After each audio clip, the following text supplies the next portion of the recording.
बिस्मिल्लाहिर्रहमानिर्रहीम। Welcome to my YouTube channel Web Dev Passion. उम्मीद है आप सब खैरियत से होंगे। आज का हमारा लेक्चर नंबर 11 एंड 12 है। इन दोनों लेक्चर को हम इसी वीडियो में कवर करेंगे और ये लेक्चर हमारा इम्पोर्टेंट होने वाला है। ठीक है, इसमें हम इम्पोर्टेंट कॉन्सेप्ट CSS पोजीशन के अबाउट हम स्टडी करेंगे। ठीक है, सबसे पहले हमारे पास टॉपिक है CSS डायमेंशंस का। तो जो हमारा प्रीवियस लेक्चर था वहाँ पे मैंने आप लोगों को डीपली जो बॉक्स मॉडल है वो उनका बताया था। मार्जिन और पैडिंग का शॉर्टकट जो प्रॉपर्टीज़ हैं वो मैंने आप लोगों को बताई थी। ये आप लोगों ने लाजमी रीड करनी। ये MCQs के लिए बहुत ही इंपॉर्टेंट है आप लोगों के लिए। ठीक है, हमारे पास टॉपिक जो स्टार्ट हो रहा है वो स्टार्ट हो रहा है CSS डायमेंशन का। तो CSS dimension property allow you to control the height and width of an element. के जो CSS की डायमेंशन है ये आपके एलिमेंट की विड्थ और हाइट को कंट्रोल करता है। उसे हम CSS डायमेंशन कहते हैं। ये नीचे हमारे पास इमेज का सिलेक्टर है। ठीक है, यहाँ पे हमने लिखा है जी विड्थ 200 पिक्सल। तो अब हमने इसको विड्थ दिया है, तो अब हम जाहिर बात है इसको कंट्रोल करें तो ये हमारी डायमेंशन कहलाते हैं। सेम इसी तरह हम हाइट भी दे सकते हैं। ठीक है, तो ये जो कुछ लाइनें हैं, हाइट प्रॉपर्टी, विड्थ प्रॉपर्टी किस लिए यूज़ होती है, हाइट प्रॉपर्टी किस लिए यूज़ होती है, मैक्सिमम हाइट, मिनिमम हाइट। तो ये ना इनकी जो मैंने एडिशनल लाइन्स हैं ये आपने लाजमी रीड आउट कर लेंगे। उसके बाद हमारे पास टॉपिक है CSS अलाइन का। Aligning block elements. A block elements is an element. ये ब्लॉक एलिमेंट ऐसे एलिमेंट जो कि फुल विड्थ लेते हैं और ये लाइन को ब्रेक कर देते हैं। ठीक है, तो इस बात का आपने ध्यान रखना है। ठीक है, उसके बाद नीचे इसकी एग्जांपल है H1, P और D। उसके अलावा ये जो एडिशनल लाइंस हैं इनको आपने रीड आउट करना है, क्योंकि हम जो एडिशनल लाइंस मैंने लिखी है ये हमारे प्रीवियस लेक्चर की एडिशनल लाइंस हैं।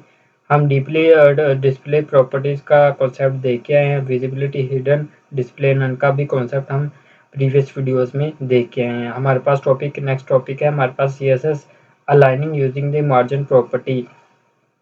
Block level element can centre align by setting the left and right margin to auto. हमारे पास एक ब्लॉक लेवल एलिमेंट है, हमने उसको सेंटर में करना है। तो हम कैसे करेंगे, उसको हम दे देंगे margin left auto, margin right auto. ठीक है, तो आपके पास ये भी आ सकता है कि ब्लॉक लेवल एलिमेंट है उसको हमने सेंटर लाइन करना है। कैसे करना है, आप ये प्रॉपर्टी यूज भी कर सकते हैं, मार्जिन लेफ्ट ऑटो और राइट ऑटो। ठीक है, इसके अलावा भी एक और प्रॉपर्टी है वो मैं आपको बताता हूँ।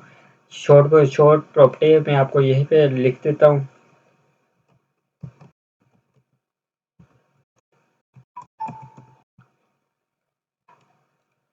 तो ये देखिए मैंने अभी शॉर्ट प्रॉपर्टी लिखी है मार्जिन 0। ये मतलब कि टॉप और बॉटम, ये लेफ्ट और राइट ऑटो आ जाएगा। ठीक है, तो ये एक शॉर्ट हैंड प्रॉपर्टी, ये भी आप लिखेंगे तो आपको फुल मार्क्स मिल जाएंगे। ठीक है, तो जो हमारे पास ब्लॉक लेवल एनिमल्स को हमने सेंटर अलाइन करना है उसके लिए आप मार्जिन लेफ्ट और राइट ऑटो भी दे सकते हैं। आप शॉर्ट है इसकी प्रॉपर्टी भी दे सकते हैं मार्जिन 0 और ऑटो। ठीक है, उसके बाद हमारे पास है left and right aligning using position property. आप पोजीशन की मदद से आप एलिमेंट को मूव करवा सकते हैं। उसके बाद हमारे पास टॉपिक है क्रॉस ब्राउज़र कंपैटिबिलिटी इश्यूज। या आपने जस्ट इसको as it is read out कर लेना है। ये जो ब्राउज़र की कंपैटिबिलिटी है ना उसके इश्यूज के अबाउट ये हमें बताया गया। ठीक है, उसके बाद हमारे पास left and right aligning using the float property. आपने कोई आपने कोई एलिमेंट लेफ्ट पर लेना है या राइट पर रखना है तो उसके लिए हम फ्लोट का काम करते हैं। ठीक है, उसके बाद CSS डिस्प्ले का टॉपिक है। तो डिस्प्ले टॉपिक हम जो प्रीवियस वीडियोस हैं उसमें मैंने आप लोगों को डीपली करके प्रैक्टिकल करके दिखाया हुआ है। ठीक है, तो आप वो वीडियो चेकआउट कर सकते हैं। नीचे में उनका जो लिंक है वो डिस्क्रिप्शन में प्रोवाइड कर दूंगा आप लोगों को। ठीक है, तो आप लोगों ने वो लाजमी रीड आउट करना है। ये हमारे लिए इंपॉर्टेंट क्वेश्चन है। ये लॉन्ग भी आ सकता है, शॉर्ट, फिलहाल तो ये शॉर्ट ही आ सकता है कि आपने कोई एलिमेंट को हाइड करना है या आपने उसकी जो विजिबिलिटी है आपने मुकम्मल तौर पर ही उसको ख़त्म कर देना है। ठीक है, कौन कौन सी प्रॉपर्टी यूज़ होती है, डिस्प्ले नन की, ठीक है, विजिबिलिटी हिडन की। तो ये प्रॉपर्टी हम डीपली देख आए हैं। ठीक है, तो मैं उनका जो वीडियोस का लिंक है वो मैं नीचे डिस्क्रिप्शन में प्रोवाइड कर दूंगा। उसके बाद CSS display block and inline element. आपके पास ये शॉर्ट क्वेश्चन है या फिर लॉन्ग भी आ सकता है। लॉन्ग इस सूरत में आ सकता है कि आप ब्लॉक लेवल एलिमेंट और इनलाइन एलिमेंट इन सबके उन एलिमेंट के नाम लिखें। ठीक है, तो अगर आपके पास फ़िलहाल तो ये शॉर्ट क्वेश्चन ही आ सकता है आपके पास कि ब्लॉक लेवल एलिमेंट कौन-कौन से हैं।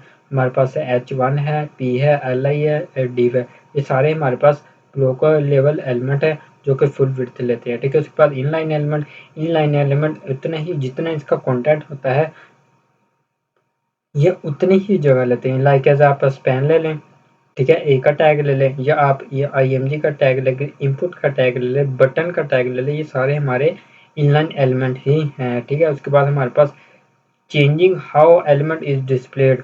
आपके पास एक for example block level element है, आप उसको डिस्प्ले इनलाइन कर दे तो वो आपके पास इनलाइन एलिमेंट बन जाएगा। अगर आपके पास इनलाइन एलिमेंट है, आप उसको डिस्प्ले ब्लॉक कर दे तो आपके पास वो डिस्प्ले ब्लॉक कर देगा। तो इस तरह से हम चेंजिंग कर सकते हैं। मतलब कि सिंपल अल्फाज में मैं आपको बताऊं कि आपके पास एक ब्लॉक लेवल एलिमेंट है, आप उसको इनलाइन बना सकते हैं, और अगर आपके पास इनलाइन एलिमेंट है आप उसको ब्लॉक लेवल बना सकते हैं, ठीक है। तो इसके बाद हमारे पास जो मेन कॉन्सेप्ट है वो हमारे पास है यहाँ पे CSS पोजीशन और फ्लोट का कॉन्सेप्ट है। तो पोजीशन देखते हैं हम क्या है। The CSS positioning property allow you to position an element. आपने किसी एलिमेंट को पोजीशन देनी है तो उसके हम पोजीशन का यूज करते हैं। It can also place an element behind another and specify what should happen when an element content is too big, ठीक है। तो इसके पोजीशन हमारे पास अप्लाई होती है टॉप, बॉटम, लेफ्ट और राइट, ठीक है। हमारे पास यहाँ पे उन्होंने 4 जो हमारे टाइप है पोजीशन की, यहाँ पे वो हमें हैंडआउट में बताई गई हैं, लेकिन इसकी जो पोजीशन होती हैं वो 5 होती हैं। यहाँ पे उन्होंने स्टिकी ऐड नहीं की हुई, ठीक है, वो आपके टॉपिक का पार्ट भी नहीं है। लेकिन ये यहाँ पे मैं आपको बताता चलूँ कि हमारे पास CSS जो पोजीशन है एक स्टिकी वो भी हमारे पास होती है। टोटल 5 पोजीशंस हमारे पास होती हैं, ठीक है। तो ये यहाँ पे 4 हैं, तो हम चारों को ही यहाँ पे डिस्कस करेंगे। सबसे पहले हमारे पास पोजीशन आ जाती है स्टैटिक की। तो स्टैटिक पोजीशन ये हमारे पास बाय डिफ़ॉल्ट पोजीशन होती है। तो आपके पास कुछ MCQs आ सकता है कि इन पोजीशन आपके पास मल्टीपल पोजीशन ले लेंगे और आपसे कहेंगे जी कि इसमें से बाय डिफ़ॉल्ट पोजीशन कौन सी है, तो आपने टिक करना है स्टैटिक पोजीशन, ठीक है। तो स्टैटिक पोजीशन बाय डिफ़ॉल्ट है, ये नॉर्मल जगह पर रहती है। हाँ, लेकिन ये लेफ्ट और राइट टॉप बॉटम पर काम नहीं करती, ठीक है। तो ये आप देख सकते हैं static position element are not affected by the top, bottom, left और राइट, ठीक है। उसके बाद पोजीशन फिक्स्ड है। आपने कोई एलिमेंट है आपने चिपकाना हो, लाइक एज आप कोई चार कोड बनाते हैं या कोई आपकी सोशल मीडिया की एप्लीकेशन है उसका आइकॉन आप लगाते हैं। फॉर एग्जांपल ये आपके पास ये आप समझ लें एक वेबसाइट है आपकी, यहाँ पे आके आपने यहाँ पे कोई एलिमेंट चिपकाना है, ठीक है। कोई आइकॉन है आपने यहाँ पे चिपका देना है सिर्फ, ठीक है। तो आप जैसे मर्जी स्क्रॉल करें वो यही आपके पास रहेगा। तो उसको हम पोजीशन फिक्स का नाम देते हैं। उसके बाद पोजीशन रिलेटिव है। पोजीशन रिलेटिव का ये कॉन्सेप्ट है कि आपके पास ये यहाँ पे मैं समझाता हूँ। यहाँ पे फॉर एग्जांपल ये आपके पास एक डिव है, ठीक है। हमारा जो नॉर्मल टेक्स्ट है वो हमारा यहाँ से शो हो रहा है, लेकिन हमने इस टेक्स्ट को यहाँ यहाँ से स्टार्ट करवाना है, तो उसके लिए हम पोजीशन रिलेटिव का यूज़ करेंगे। उसके बाद पोजीशन एब्सोल्यूट है। ये पोजीशन एब्सोल्यूट ये अपने पेरेंट के हिसाब से काम करती है। ये हम अभी मैं आप लोगों को प्रैक्टिकली करके दिखाऊंगा, जस्ट ओवरव्यू दे रहा हूँ, ठीक है। तो पोजीशन हमने देख ली। अब हम चलते हैं अपने VS कोड में, वहाँ पे मैं आपको प्रैक्टिकली इम्प्लीमेंट करके दिखाता हूँ, ठीक है। तो ये मेरे पास कोड ऑलरेडी मौजूद है, इसको मैं कर देता हूँ अनकमेंट। तो अनकमेंट करके मैं इसको किया सेव। तो ये आप देख सकते हैं मैं हमारे पास जो फर्स्ट जो हमारे पास है जो पोजीशन वो हमारे पास है स्टैटिक, जो कि बाय डिफ़ॉल्ट है। इसको मैं कर देता हूँ कमेंट क्योंकि ये एज इट इज़ प्रिंट हो जाएगा, ठीक है। तो हमारे पास ये एक डिव है मैंने बनाया, उसको मैंने डेली स्टाइल इस ये हम अब हम इनलाइन स्टाइलिंग यूज़ कर रहे हैं, ठीक है। पोजीशन मैंने दे दी स्टैटिक, बैकग्राउंड लाइट ग्रे दे दिया, फिर यहाँ पे मैंने उसका नाम दे दिया, ठीक है। अब मैं इसको कर लेता हूँ ओपन विद लाइव सर्वर। जब मैं ओपन विद लाइव सर्वर पर क्लिक करूँगा तो मेरे पास ओपन होके आ जाएगी। तो आप देख सकते हैं पोजीशन स्टैटिक बाय डिफ़ॉल्ट हमारे पास आ चुकी है, ठीक है। अब हम इसको ऑन करते हैं कमेंट। देन उसके बाद हम बात करते हैं पोजीशन रिलेटिव की, ठीक है। तो पोजीशन रिलेटिव क्या काम करती है, तो अभी हम इसको प्रैक्टिकल पहले देखते हैं, बाद में मैं इसकी थ्योरी आप लोगों को बताता हूँ, ठीक है। तो इसको मैं करता हूँ कमेंट। तो यहाँ देखिए मैंने एक डिव बनाया, डिव के अंदर मैंने लिखा जी पोजीशन रिलेटिव।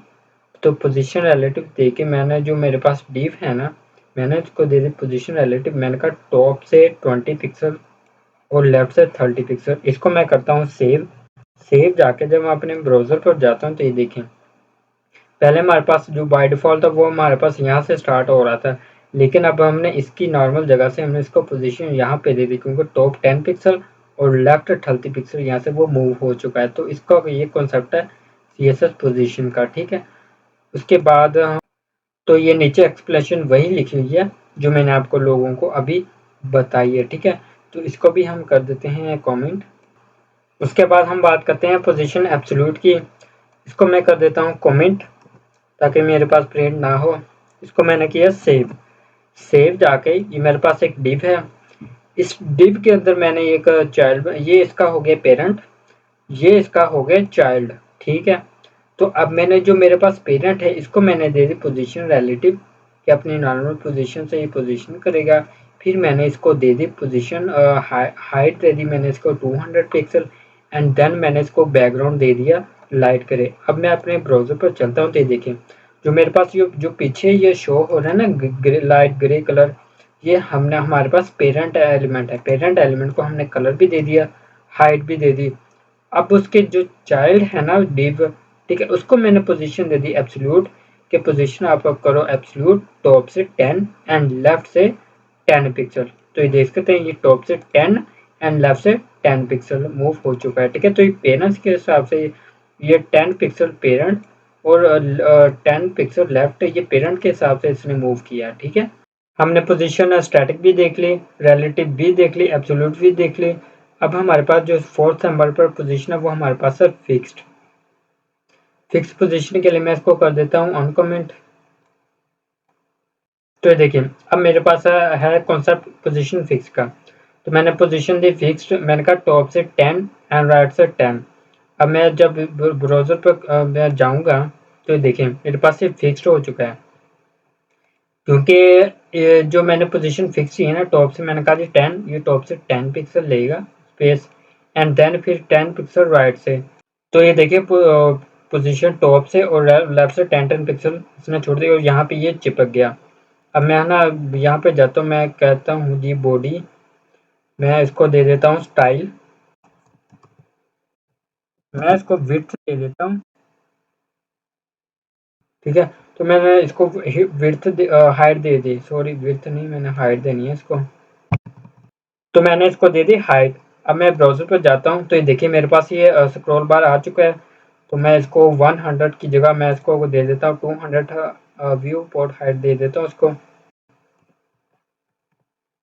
इसको मैं किया सेव, ब्राउज़र पर गया तो ये मेरी हाइट आ चुकी है, ठीक है। अब मैं स्क्रॉल करूँगा तो ये देखें मेरे पास जो बॉडी है वो मेरे पास स्क्रॉल हो रही है, ठीक है, लेकिन ये पोजीशन है ना ये चिपक गया है, ठीक है। तो इस बात का ये कॉन्सेप्ट आप यहाँ पे भी पोजीशन इसको दे सकते हैं, यहाँ पे भी दे सकते हैं, यहाँ पे भी दे सकते हैं, यहाँ पे भी दे सकते हैं। जहाँ चाहें आप उसकी प्रॉपर्टीज़ लगाएँ और वहाँ पे आप उसको चिपका दें, दैट सिंपल। तो हमारे पास लास्ट जो हमारे पास टॉपिक है वो हमारे पास है जी इंडेक्स की प्रॉपर्टीज़ का, वो भी हम हैंड आउट में देख लेते हैं।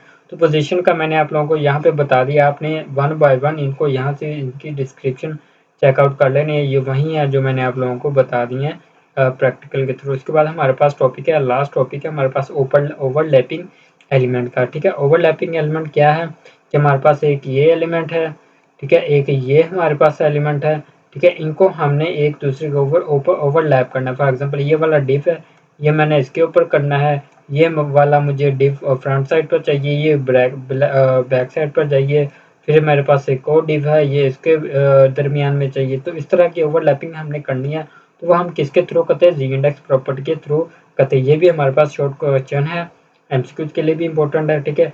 तो इसको भी हम अभी देख लेते हैं। तो ये मेरे पास जी इंडेक्स की प्रॉपर्टीज का कोड है, यहाँ में इसको मैं करते हूँ ऑन कमेंट। इसको मैंने किया सेव, ऊपर वाला मैं कोड कमेंट कर देता हूँ इसको। तो यार देखिए मेरे पास एक ये डिव है, एक ये डिव है, इसको मैंने किया सेव, ब्राउज़र पर गया तो मेरे पास देखें एक मेरे पास रेड का बॉक्स है, एक मेरे पास ब्लू कलर का डिब्बा। अब मैं दोनों को आगे पीछे करना, इसको मैं फ्रंट साइड पर करना चाहता हूँ, इसको मैं बैक साइड पर करना चाहता हूँ। तो मैंने इसको जी इंडेक्स प्रॉपर्टी 2 दे दी, यहाँ पे इसको मैंने दे दी 1, ठीक है। तो अब देखें मेरे पास जो ब्लू वाला है वो मेरे पीछे आ गया, अब मेरा रेड वाला डिब्बा फ्रंट साइड पर आ गया। तो ये इस तरह से फ्रंट साइड पर ना काम करती है, ठीक है। तो ये फ्रंट साइड पर भी दे सकते हैं हम, बैक साइड पर भी दे सकते हैं, ठीक है। आगे पीछे इनको ओवरलैप कर सकते हैं। सेम इसी तरह हम 3 डब्बे भी बना सकते हैं, उनको भी हम ज़ेड की प्रॉपर्टी यूज़ करके दे सकते हैं। ज़ेड की प्रॉपर्टी हम नेगेटिव में भी दे सकते हैं, ठीक है। तो ये थे हमारे पास कुछ इंपॉर्टेंट प्रॉपर्टीज पोजीशन के अबाउट और जी इंडेक्स के प्रॉपर्टीज के अबाउट, ठीक है। तो यहाँ पे नेक्स्ट हमारे पास ये सच फ्लोट का वही बात बार बार जो मैंने आप लोगों को करके दिखाई है। फ्लोट की प्रॉपर्टी हमारे पास लेफ्ट पर काम करती है या राइट पर काम करती है, ठीक है। तो यहाँ तक था हमारा लेक्चर नंबर 11 एंड 12। तो उम्मीद है यार आप लोगों को ये लेक्चर पसंद आया होगा। तो यार इतनी मेहनत लगती है लेक्चर बनाने में और अपलोड करने में। मैंने आप लोगों के लिए पूरी सीरीज़ अपलोड की हुई है, ठीक है। तो आप लोग यार लाजमी चेकआउट करें। तो ज़ाहिर बात है यार इतनी मेहनत की है तो सब्सक्राइब तो आप लोगों के लिए बनता है ना। तो जितने भी लोग लाजमी इस वीडियो को देखें, साथ साथ सब्सक्राइब भी करते जाए, ठीक है। Thank you for watching.